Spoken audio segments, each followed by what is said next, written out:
First year کی چوتھی نظم ہے میدان کربلا میں صبح کا منظر۔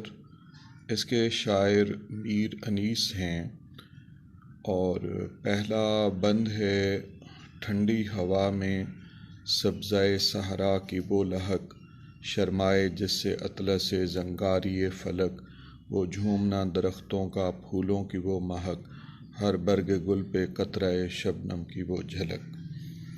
تشریح ہے میدان کربلا میں صبح عاشور انتہائی خوشگوار تھی۔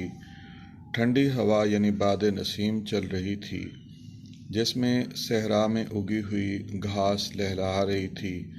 تازہ ہوا تر و تازہ سبزے کو مستی میں جھومنے پر مجبور کر رہی تھی۔ یہ منظر اتنا حسین و جمیل تھا کہ ریشم کی تنی ہوئی چادر جیسے نیلے آسمان کے حسن کو بھی ماند کر رہا تھا۔ آسمان اپنی بلندی، نیلاہٹ، وسعت اور حسن کے باوجود زمین کے اس چھوٹے سے ٹکڑے کے جمال کا مقابلہ نہ کر سکتا تھا۔ بقول شاعر، کھا کھا کے اوس اور بھی سبزہ ہرا ہوا تھا، موتیوں سے دامن صحرا بھرا ہوا۔ ملک عراق کی سرزمین کربلا ایک ویرانہ، ایک ریگستان تھا۔ اسے خراج تحسین پیش کرنے کے لیے شاعر نے حسن تخیل سے ریگزار کو گلزار میں بدل دیا ہے۔ دراصل اس مقام پر نواس رسول، جگر گوشہ بطول، امام عالی مقام حضرت امام حسین علیہ السلام اپنے اہل بیت اور اپنے انصار کے ساتھ قیام پذیر تھے۔ قافلہ حسینی کے خیام صحرا میں لگے ہوئے تھے جو صبح کے عالم میں ایسے لہراتے جیسے صحرا میں سبزہ لہلا رہا ہو۔ آسمان بھی رشک کرتا تھا کہ کاش اس قیام کی سعادت مجھے نصیب ہوتی۔ صبح کی ٹھنڈی ہوا میں درختوں کے جھومنے کا منظر نگاہوں کو لطف عنایت کر رہا تھا۔ پھولوں کی خوشبو باد نسیم کو باد صبا میں بدل کر قوت شامہ کو سرور عطا کر رہی تھی۔ درختوں کی شاخیں کبھی دائیں کبھی بائیں، کبھی اوپر کبھی نیچے اس طرح جھک جاتی جیسے جھوم رہی ہوں، اور پھولوں کی خوشبو اس ہوا کو پرلطف بنا رہی تھی۔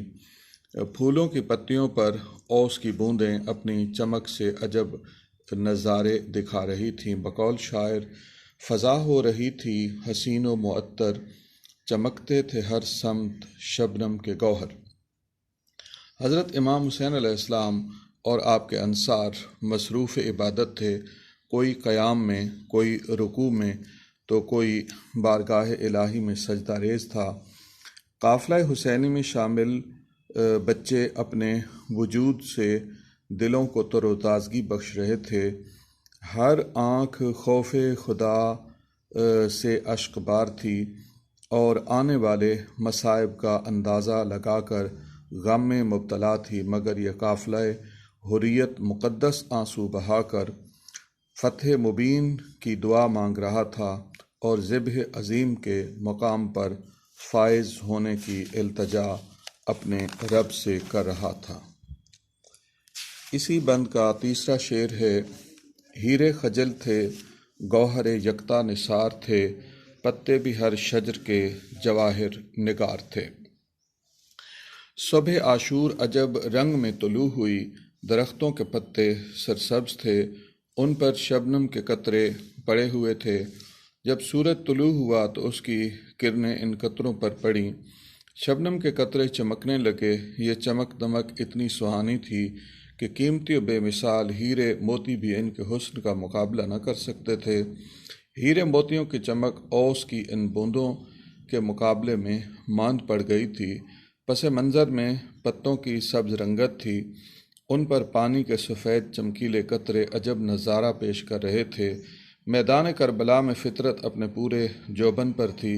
علامہ محمد اقبال نے ایسا ہی منظر ان الفاظ میں بیان کیا، برگ گل پہ رکھ گئی شبنم کا موتی بعد صبح، اور چمکاتی ہے اس موتی کو سورج کی کرن۔ لشکر امام میں جتنے بھی لوگ شامل تھے وہ سب صبح کے وقت مصروف عبادت تھے، وہ خوف خدا کے باعث عظمت الہی کے اعتراف میں اور امت کے ستم دیکھتے ہوئے رو رہے تھے۔ انہیں اسلام کی مظلومیت پر رونا آ رہا تھا۔ وہ اسلام کے اتنے بڑے خیرخواہ تھے کہ کوئی ان کی عظمت کا مقابلہ نہ کر سکتا تھا۔ بڑے مراتب کا دعویٰ کرنے والے بھی امام اور انصار امام کی شان کے مقابل پست تھے۔ انہوں نے دین اسلام کے دفاع کے لیے قیام کر لیا تھا، مگر دیگر لوگ اپنے گھروں میں بیٹھے رہے۔ انہوں نے باطل کے سامنے نہ جھکنے کا عہد کر لیا تھا، اس لیے ان کی شان سب سے بلند تھی۔ بقول شاعر: جب بھی کبھی ضمیر کا سودا ہو دوستو، قائم رہو حسین کے انکار کی طرح۔